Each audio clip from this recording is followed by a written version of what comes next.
আজকের গল্প স্মৃতিটুকুই থাক। কলমে মৌসুমী প্রামাণিক। সেদিন ছিল এমনি গোধূলিবেলা। মুখোমুখি বসেছিলাম দুজনে মিলেনিয়াম পার্কের বেঞ্চিতে, তুই আর আমি। পড়ন্ত সূর্যের আলোয় তোকে আরও ফর্সা লাগছিল। তোর ব্রণর দাগগুলোতে লাল আভা ছড়িয়ে দিয়ে যাচ্ছিল। দেখছিলাম তোকে দু চোখ ভরে, আর ভাবছিলাম আগে কেন দেখিনি তোকে এমন করে। মাত্র কটা বছর তো আগের কথা। ক্লাসে, ক্যান্টিনে, বাবুদার চায়ের দোকানে আড্ডা দিয়েছি ঘন্টার পর ঘন্টা। কই, এমন করে তো তখন ভালোবাসতে ইচ্ছে করেনি। ম্যাইনে প্যার কিয়া দেখার সময়, সিনেমা হলে কিংবা ইডেন গার্ডেন্সে কতবার তোর হাত আমার হাত স্পর্শ করেছে। কই, শিহরণ জাগেনি তো। তবে আজ কেন এমন হলো? ঝুপ করে সন্ধে নামতেই পার্কের আলোগুলো জ্বলে উঠল। তুই আমার চিবুকটা আলতো করে তুলে ধরলি, বললি, আলো আঁধারিতে তোর চোখ দুটো একদম অন্যরকম লাগে। মনে হয় পানকৌড়ির মতো ডুব দিই টলটল করা ওই সরোবরে। আমায় চমকে দিয়ে ঠোঁটে আলতো চুমু খেলি তুই। আমার শরীর দিয়ে বিদ্যুৎ প্রবাহিত হয়ে গেল। সেদিনও হয়েছিল, যেদিন তোর সঙ্গে গঙ্গায় ভেসেছিলাম। মাঝি এক মনে দাঁড় বাইছিল, আর তুই আমার দিকে এক দৃষ্টে তাকিয়ে গুনগুন করে গান গাইছিলিস। দিলবর মেরে কব তক মুঝে আইসে হি তার পাওগে। আমি তোর দিক থেকে মুখ ফিরিয়ে ঘোলা জলের ঢেউ দেখতে থাকলাম। তারপর কি জানি কি মনে হলো, দুষ্টুমি করে তোর ওপর ঝাঁপিয়ে পড়লাম। টাল সামলাতে না পেরে তুই চিত হয়ে শুয়ে পড়লি, আর আমি তোর বুকে মাথা রেখে শুয়েছিলাম। তুই আলতো করে আমার বাদামি চুলে হাত বুলিয়ে দিচ্ছিলিস। কী যে ভালো লাগছিল। তবু আমি বুঝিনি যে তুই আমায় ভালোবাসতে শুরু করেছিস।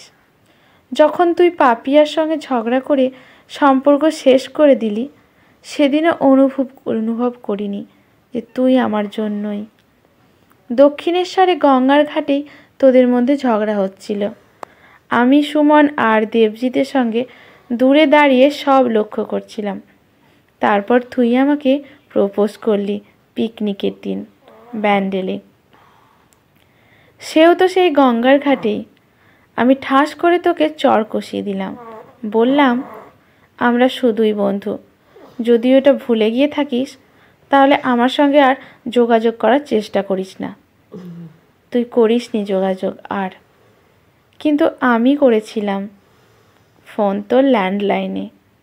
দীর্ঘ 10 বছর পর মোবাইল নাম্বার জানা ছিল না।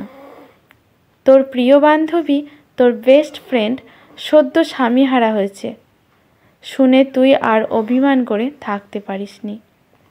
ছুটে এসেছিলিস। প্রতিদিন একটু একটু করে আমায় সজীব করে তুলেছিলিস।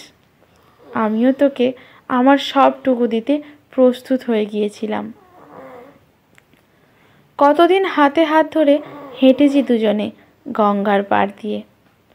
কতদিন তোর কাঁধে মাথা রেখে ঢেউ গুনেছি।